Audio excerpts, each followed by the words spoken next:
Futbol dünyasının en büyük egosu kimi tanınan Zlatan İbrahimovic'in qarşısında baş əydiyi cəmi bir nəfər var. Və bu nə Messidir, nə də Ronaldo.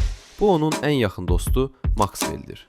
Oyum olardı bizdən, qırılı damlı evimizdə. Yadıma gəlir yaşlı ağac vardı köhnə həyətimizdə. İllər əvvəl Zlatan İsveçdən çıxıb Ajax'a gələndə cibində bir qəpik belə yox idi. İlk bir ayın maaşını gözləyərkən evində yeməyə çörək, maşınına tökməyə yanacaq tapmırdı. O çıxılmaz vəziyyətdə komanda yoldaşı Maxwell'ə zəng edir. Cəmi bir kəlmə deyir: "Dostum, acam və evimdə heç nə yoxdur." Maxwell'in reaksiyası Zlatanın həyatını dəyişir. O, "Mənim evimə gəl" deyir. Zlatan tam 2 həftə Maxwell'in evində yerdə yatır, onun yeməyini bölüşür və məşqlərə onun maşını ilə gedir. Həmin gün Zlatan özünə söz verir: "Bu adam harda olsa, mən də orada olacağam." Və belə də olur. Onlar Ajax'dan sonra Inter'ə, oradan Barcelona'ya, sonra isə PSG-yə birlikdə transfer olurlar.